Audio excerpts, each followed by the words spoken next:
Big boss ಅನ್ನ ನೋಡಕ್ಕೆ ಒಂಥರ ಇಂಟ್ರೆಸ್ಟ್ ಸ್ವಲ್ಪ ಜಾಸ್ತಿ ಆಗ್ತಾ ಇದೆ ಅಂತ ಹೇಳ್ಬೋದು. ಯಾಕಂದ್ರೆ ಏನು ಇಷ್ಟ ದಿನ ಒಂದು ಕಂಫರ್ಟ್ ಝೋನ್ ಅಂತ ಮಾಡ್ಕೊಂಡು ಇಬ್ಬಿಬ್ರು ಮೂರ್ ಜನ ಒಂದು ಜೋಡಿಗಳನ್ನ ಮಾಡ್ಕೊಂಡು ಗ್ರೂಪ್ ಕ್ರಿಯೇಟ್ ಮಾಡ್ಕೊಂಡಿದ್ರು. ಈಗ ಒಂದೊಂದೇ ಜೋಡಿಗಳು ಬ್ರೇಕ್ ಆಗ್ತಾ ಇದೆ ಅಂತ ಹೇಳ್ಬೋದು. ಸೊ ಮೊದಲನೇದಾಗಿ ಧ್ರುವಂತು, ಮಲ್ಲಮ್ಮ, ರಕ್ಷಿತಾ ಈ 3 ಜನ ಬಹಳಾನೇ ಕ್ಲೋಸ್ ಆಗಿದ್ರು, ಅಣ್ಣ ತಂಗಿ, ಅಮ್ಮ ಮಗ ಆ ರೀತಿಯಲ್ಲಿ. ಬಟ್ ಈಗ ಮಲ್ಲಮ್ಮ ಅವರು ಎಲಿಮಿನೇಟ್ ಆಗಿ ಬಂದಿದ್ದಾರೆ. ಹಾಗೆ ಧ್ರುವಂತು ರಕ್ಷಿತಾ ಮಧ್ಯೆ ಒಂದು ಡಿಫರೆನ್ಸ್ ಕ್ರಿಯೇಟ್ ಆಗಿದೆ.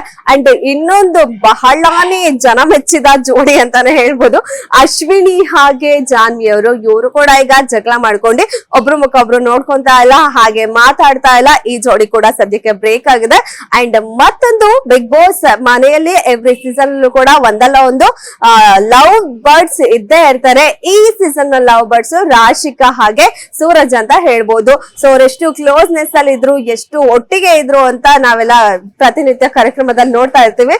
ಸೊ ಈಗ ಆ ಜೋಡಿ ಕೂಡ ಬ್ರೇಕ್ ಆಗಿತ್ತು. ನಿನ್ನೆ ಮೊನ್ನೆ ಏನು ಕನ್ವರ್ಸೇಷನ್ ಆಯ್ತು, ಸುದೀಪ್ ಸರ್ ಸಂಡೇ ಎಪಿಸೋಡ್ ಅಲ್ಲಿ ಏನ್ ಅವ್ರಿಗೆ ಕನ್ವೆ ಮಾಡಿದ್ರು ಆ ಮಾತನ್ನ ಕೇಳಿಸ್ಕೊಂಡು ಇಲ್ಲ ಇನ್ಮೇಲೆ ನಾವಿಬ್ರು ಜಸ್ಟ್ ಫ್ರೆಂಡ್ಸ್ ಅಂತ ಹೇಳ್ತಾ ಸದ್ಯಕ್ಕೆ ಅವರಿಬ್ರು ಫ್ರೆಂಡ್ಶಿಪ್ ನ ಬ್ರೇಕ್ ಮಾಡ್ಕೊಂಡಿದ್ರು. ಇದಿಷ್ಟು ಜೋಡಿಗಳು ಸದ್ಯಕ್ಕೆ ಬಿಗ್ ಬಾಸ್ ಮನೆಯಲ್ಲಿ ಡಿವೈಡ್ ಆಗಿದ್ರು.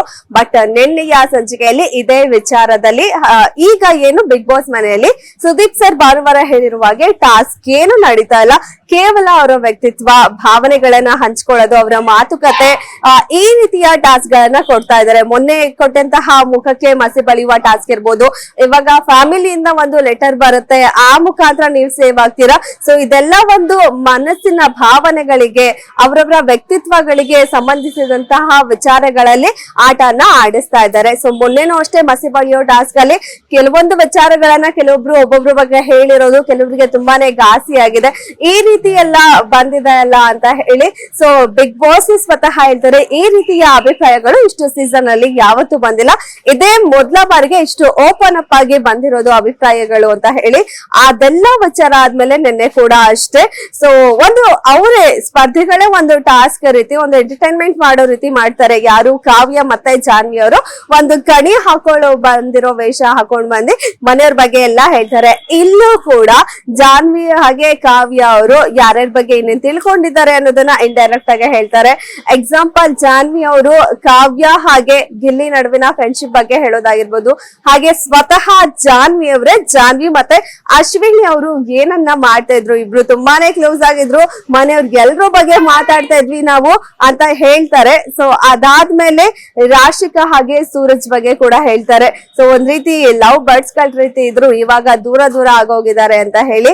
ಇದಾದ್ಮೇಲೆ ಬಿಗ್ ಬಾಸ್ ಒಂದು ಶಾಕ್ ಅನ್ನೋಕ್ಕಿಂತ ಮನೆಯವರೆಲ್ಲ ಲಗೇಜ್ ಪ್ಯಾಕ್ ಮಾಡ್ಕೊಳ್ಳಿ ಅಂತ ಹೇಳಿ ಮೇನ್ ಡೋರ್ ಓಪನ್ ಮಾಡ್ತಾರೆ.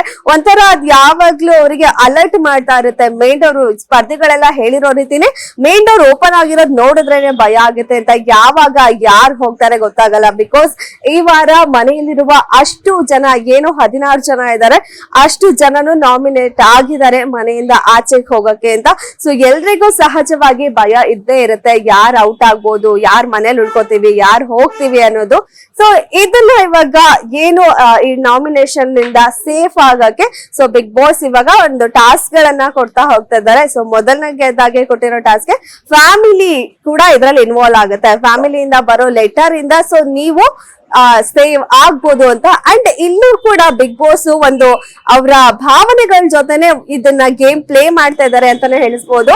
ಇಲ್ಲಿ ಅವ್ರ ಭಾವನೆ ಗೊತ್ತಾಗುತ್ತೆ, ಹಾಗೆ ಅವರ ವ್ಯಕ್ತಿತ್ವ ಹೇಗೆ ಅಂತ ಗೊತ್ತಾಗುತ್ತೆ. ಎಕ್ಸಾಂಪಲ್ ಅಭಿ ಹಾಗೆ ಧನುಷಿಗೆ ಬಂದಂತಹ ಲೆಟರ್. ಸೊ ಲೆಟರ್ ಧನುಷಿಗೆ ಆಪ್ಷನ್ ಕೊಡ್ತಾರೆ, ಲೆಟರ್ ಇಟ್ಕೊಂಡು ನೀವು ಪವರ್ ತಗೊಂಡು ಈ ಸೇಫ್ ಆಗ್ಬೋದು, ಇಲ್ಲ ಅಂದ್ರೆ ಅಭಿಷೇಕ್ ಅವ್ರಿಗೆ ಲೆಟರ್ ಕೊಟ್ಟು ಅವ್ರನ್ನ ಸೇವ್ ಮಾಡ್ಬೋದು ಅಂತ. ಬಟ್ ಇಲ್ಲಿ ಧನುಷ್ ಇಡೀ ಕರ್ನಾಟಕದವರ ಇಡೀ ಮನೆಯವರ ಮನೆಗೆ ಹೇಳ್ತಾರೆ ಅಂತಾನೆ ಹೇಳ್ಬೋದು. ಸೊ ಅವರು ಲೆಟರ್ ಬೇಡ, ನಾನ್ ಸೇಫ್ ಆಗೋದ್ ಬೇಡ. ಒಬ್ಬ ಕ್ಯಾಪ್ಟನ್, ಈ ವಾರದ ಕ್ಯಾಪ್ಟನ್ ಧನುಷ್ ಗೌಡ ಆಗಿದ್ದಾರೆ, ಒಬ್ಬ ಕ್ಯಾಪ್ಟನ್ ಆಗಿ ಆ ಡಿಸಿಷನ್ ತಗೋತಾರೆ. ಓಕೆ ಅಭಿ ಅವರೇ ಸೇಫ್ ಆಗ್ಲಿ ಅಂತ ಅವರಿಗೆ ಮನೆಯಿಂದ ಬಂದಿರುವಂತಹ ಲೆಟರ್ ಅನ್ನ ಕೊಟ್ಟು ಅವರಿಗೆ ಇಮ್ಯುನಿಟಿ ಪವರ್ ಅನ್ನ ಕೊಟ್ಟು ಅವರನ್ನ ಸೇವ್ ಮಾಡ್ತಾರೆ. ಸೊ ಸದ್ಯಕ್ಕೆ ಇಡೀ ಮನೆಯಲ್ಲಿ ಅಭಿಷೇಕ್ ಅವರು ನಾಮಿನೇಷನ್ ಇಂದ ಸೇವ್ ಆಗಿದ್ದಾರೆ. ಇನ್ನು ಉಳಿದಂತೆ ಎಲ್ಲಾರು ಕೂಡ ಅದೇ ನಾಮಿನೇಷನ್ ಅಲ್ಲಿ ಇದ್ದಾರೆ. ಸೊ ಇವತ್ತಿನ ಸಂಚಿಕೆಯಲ್ಲಿ ಇನ್ನು ಉಳಿದವ್ರಿಗೂ ಕೂಡ ಹಾಗೆ ಅದೇ ರೀತಿ ಅವರ ಮನೆಯಿಂದ ಲೆಟರ್ಸ್ ಗಳು ಬರುತ್ತೆ. ಸೊ ಇಲ್ಲೂ ಇಬ್ಬಿಬ್ರಿಗೆ ಬಂದಾಗ ಅಲ್ಲಿ ಚಾಯ್ಸ್ ಕೊಡ್ಬೋದೇನೋ. ಸೊ ಎಷ್ಟು ಜನ ಇಲ್ಲಿ ಸ್ವಾರ್ಥಿಯಾಗಿ ಯೋಚನೆ ಮಾಡ್ತಾರೆ ನಾನ್ ಸೇವ್ ಆಗ್ಬೇಕು ಅಂತ, ಎಷ್ಟು ಜನ ಸ್ಯಾಕ್ರಿಫೈಸ್ ಮಾಡ್ತಾರೆ ಅನ್ನೋದನ್ನ ತುಂಬಾನೇ ಇಂಟ್ರೆಸ್ಟಿಂಗ್ ಆಗಿದೆ. ಒಂದ್ ರೀತಿ ಈಗ ವ್ಯಕ್ತಿತ್ವದ ಜೊತೆ ಆಟ ಆಡ್ತಾ ಇದ್ದಾರೆ ಬಿಗ್ ಬಾಸ್ ಅಂತ ಹೇಳ್ಬೋದು. ಈ ಕ್ವಿಸಿಕಲ್ ಟಾಸ್ಕ್ ಗಿಂತ ಈ ರೀತಿ ಭಾವನೆಗಳ ಜೊತೆ ಟಾಸ್ಕ್ ಅನ್ನು ನೀಡೋದ್ರಿಂದ ಅವ್ರಿಗೇನು ಅವ್ರ ವ್ಯಕ್ತಿತ್ವ ಏನು ಅಂತ ಜನತೆಗೆ ಗೊತ್ತಾಗುತ್ತೆ. ಅಂಡ್ ಇವತ್ತು ಬಂದಿರೋ ಪ್ರೋಮೋನು ಕೂಡ ಈ ಮೊದ್ಲೇ ಸುದೀಪ್ ಸರ್ ಹೇಳ್ದಂಗೆ ಇಷ್ಟು ಸೀಸನ್ ಅಲ್ಲಿ ಆಗಿರೋಷ್ಟು ನಿಮ್ಮಷ್ಟು ಜಗಳ ಯಾವ ಸೀಸನ್ ಅಲ್ಲೂ ಕೂಡ ಆಗಿಲ್ಲ ಅಂತ. ಸೊ ಇವತ್ತಿನ ಪ್ರೋಮೋದಲ್ಲೂ ಕೂಡ ಅಷ್ಟೇ ಜೋರು ಜಗಳ ಆಗಿದೆ. ಒಂದ್ ರೀತಿ ವೈಲ್ಡ್ ಕಾರ್ಡ್ ಎಂಟ್ರಿಯಲ್ಲಿ ಬಂದಂತಹ ರಿಷಾ ಅವರು ಜಗಳ ಮಾಡೋದಕ್ಕೇನೆ ಬಿಗ್ ಬಾಸ್ ಮನೆಗೆ ಬಂದಿದ್ದಾರೇನೋ ಅನ್ನೋ ರೀತಿ ಫೀಲ್ ಆಗಿ ಹೋಗ್ಬಿಟ್ಟಿದೆ. ಬಿಕಾಸ್ ಎಲ್ಲೇ ನೋಡಿದ್ರು ಜಗಳ ಜಗಳ ಜಗಳ ಹೈ ವಾಯ್ಸ್ ಅಲ್ಲಿ ಮಾತಾಡ್ತಾರೆ, ಪ್ರತಿ ಒಂದ್ ಕಡೆನೂ ಇನ್ವಾಲ್ವ್ ಆಗ್ತಾರೆ. ಎಲ್ಲಾರ ಜಗಳದಲ್ಲೂ ಇವರು ಕೂಡ ಇದ್ದೇ ಇರ್ತಾರೆ.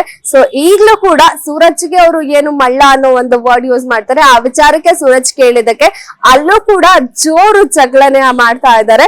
ಸೊ ಈ ಜಗಳ ಅನ್ನೋದು ಈ ಬಾರಿ ಬಿಗ್ ಬಾಸ್ ಮನೆಯಲ್ಲಿ ತುಂಬಾ ಕಾಮನ್ ಆಗ್ಬಿಟ್ಟಿದೆ. ಕಳೆದ ಸೀಸನ್ ಅಲ್ಲೇ ಹೆಚ್ಚು ಜಗಳ ಅನ್ಕೊಂಡಿದ್ವಿ, ಬಟ್ ಈ ಸೀಸನ್ ಅಲ್ಲಿ ಒಂದು ಎಪಿಸೋಡ್ ಅಲ್ಲಿ ಮಿನಿಮಮ್ ಒಂದು ಜಗಳ ಇಲ್ಲದೆ ಎಪಿಸೋಡ್ ಎಂಡ್ ಆಗಲ್ಲ ಅನ್ನೋ ರೀತಿ ಆಗೋಗ್ಬಿಟ್ಟಿದೆ. ಆ ರೀತಿ ಆಗೋಗಿದೆ. ಸದ್ಯಕ್ಕೆ ಈ ಪ್ರೋಮೋ ಬಂದಿದೆ, ನೋಡೋಣ ಇವತ್ತು ಅವರ ಜಗಳ ಎಷ್ಟರ ಮಟ್ಟಿಗೆ ಹೋಗುತ್ತೆ ಅಂತ ಹೇಳಿ. ಅಂಡ್ ಹಾಗೆ ಇವತ್ತು ಯಾರೆಲ್ಲ ಮನೆಯಿಂದ ಲೆಟರ್ಸ್ ಬರುತ್ತೆ, ಇವತ್ತು ಯಾರೆಲ್ಲ ಸೇವ್ ಆಗ್ತಾರೆ ಅನ್ನೋದನ್ನ ಕಾದು ನೋಡೋಣ. ಇದಾಗಿತ್ತು ಈ ಹೊತ್ತಿನ ವಿಶೇಷ. ನೋಡ್ತಾ ಇರಿ ಗ್ಯಾರಂಟಿ ನ್ಯೂಸ್, ಸುದ್ದಿ ಖಚಿತ, ನ್ಯಾಯ ನಿಶ್ಚಿತ. ಗ್ಯಾರಂಟಿ ನ್ಯೂಸ್, ಸುದ್ದಿ ಖಚಿತ, ನ್ಯಾಯ ನಿಶ್ಚಿತ.